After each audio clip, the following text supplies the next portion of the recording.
slight false start this morning with the programme.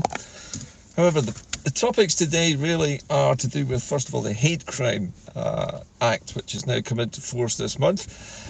Also, I'm going to look at the launching of the second of the two troubled ferries from Ferguson Marine. And at the end of the programme, I'm going to look at the Greens and their election campaign for the general election. But first of all, the Hate Crime Act, which has, I think it's fair to say, attracted a huge amount of misinformation, misrepresentation and attacks from the United Kingdom's media in every conceivable way that you can think of.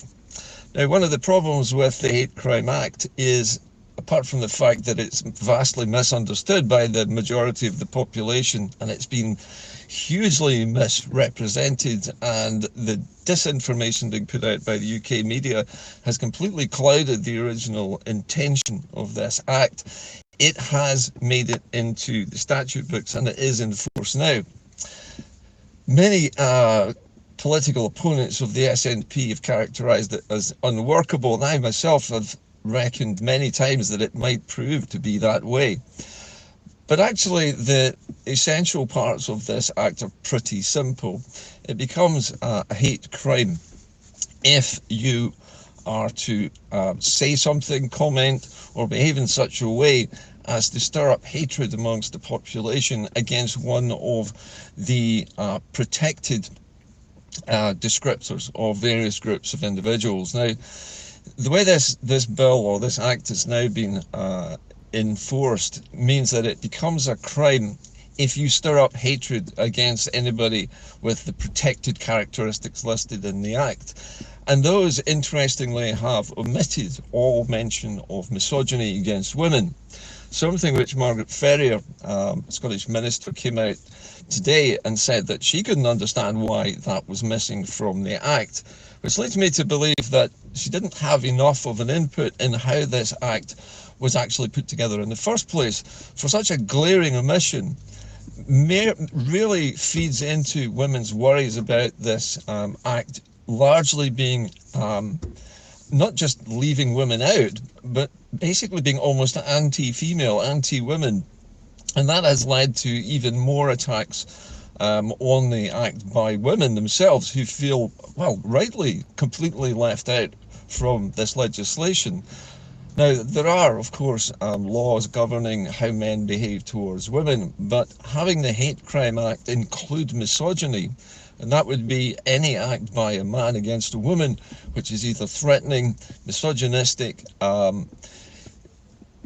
exhibits hatred towards women, or threatens their safety in any way, or threatens them in any particular way, or results in them abusing women. All of these things are hate crimes, and they're hate crimes against people who do have a protected characteristic. In other words, they're female.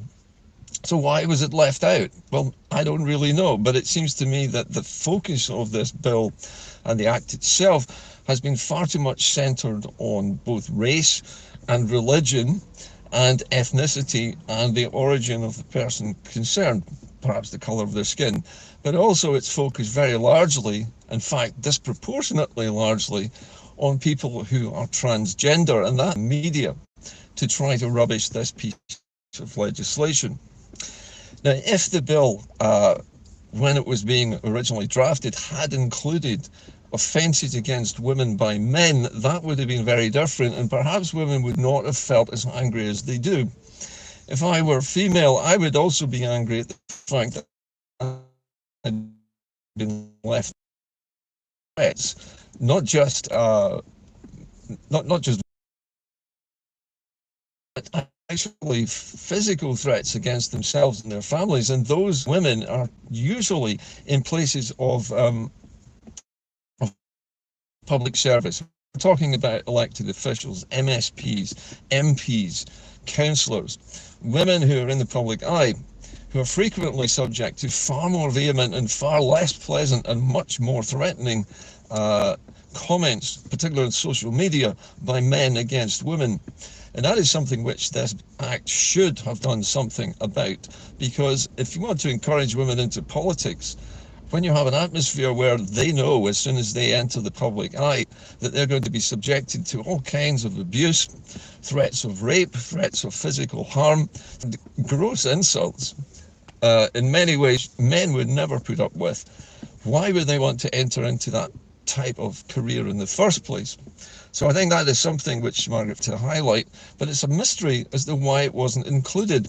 Criticised the way the bill, or the way the act was actually launched in the first place, because it appears that the SNP was sandbagged by the media. They were completely surprised by the vehemence of opposition towards this act, which I think they probably felt, because they live in their own little bubble, that everybody would agree with. Now, although most of us would agree that a hate crime against any group of individuals with any characteristics at all is a crime, it still has to be proved that somebody said something or acted in such a way or made a specific threat, and that poses a big problem for the police.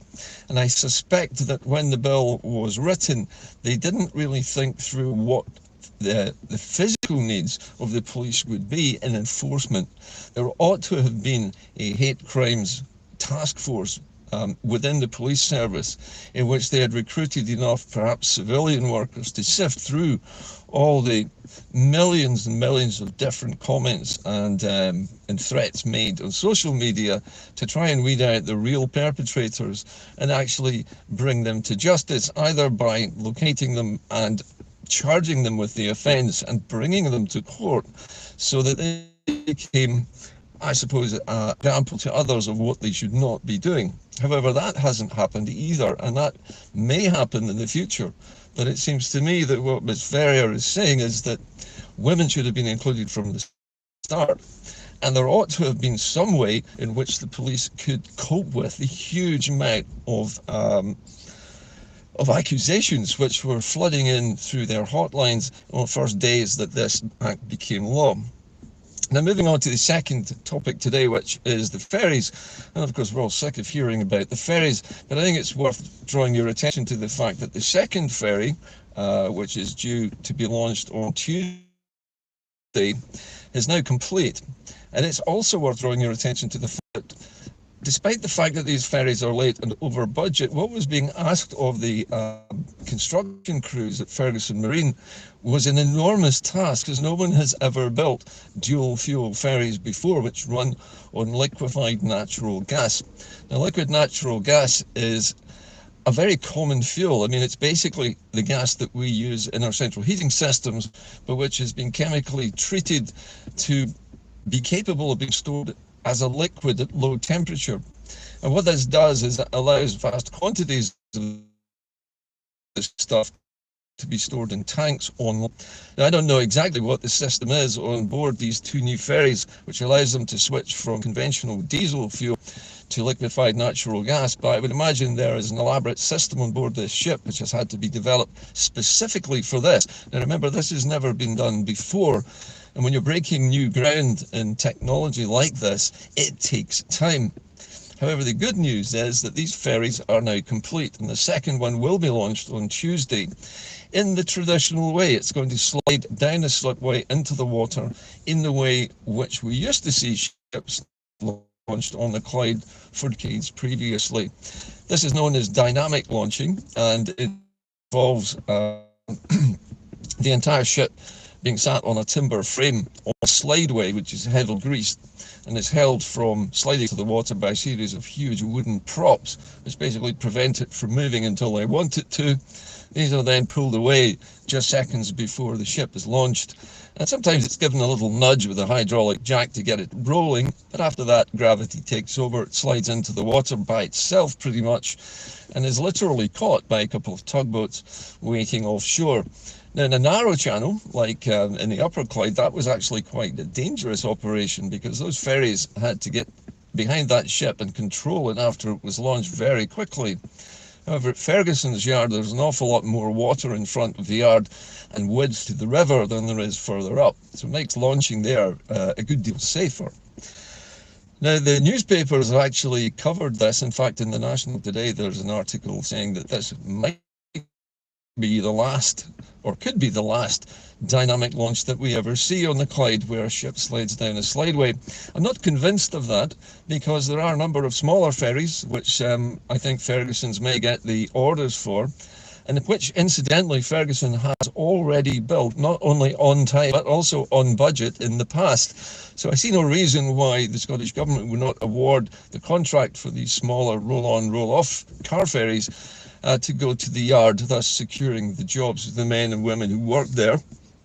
So Scotland has something unique, which is it now has ferries which are capable of running on liquefied natural gas, something which nobody else has. And if that technology matures over the next few years in these two new ferries, then it can of course be scaled down for the smaller ferries to also run on liquefied natural gas.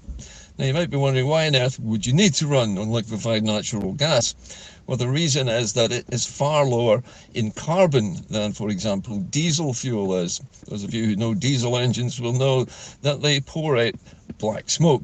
And most of that black smoke is either unburnt oil or it's soot, tiny, tiny particles, so-called microparticles. And these tiny particles can be ingested into your lungs. And they are very nasty indeed and cause all kinds of lung problems later in life. But not only that, but diesel fuel also produces a lot of carbon dioxide. And this is where LNG comes into its own, really, because it's largely a mix of hydrogen, but very small amount of carbon. Now, liquefied natural gas is mostly methane, or methane, as the Americans call it, or CH4.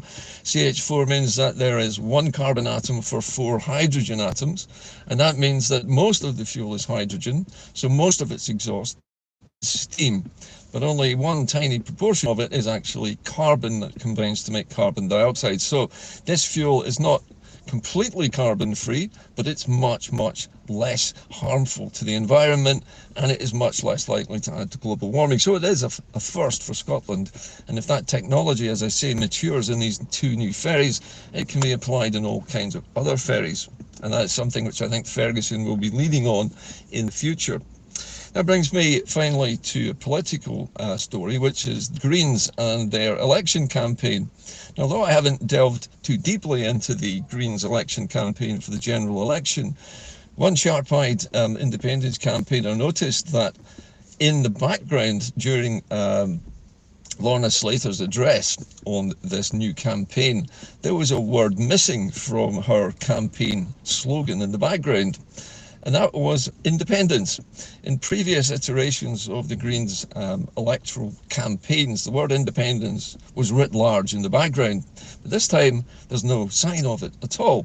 And many critics have seen this as a move away from independence support by the Greens. Now, I'm not sure whether that's completely true. It's certainly true of the general election campaign, with the Greens campaigning on green issues, which you would expect from a party called the Green Party, and largely having abandoned all mention of the word independence for this particular campaign.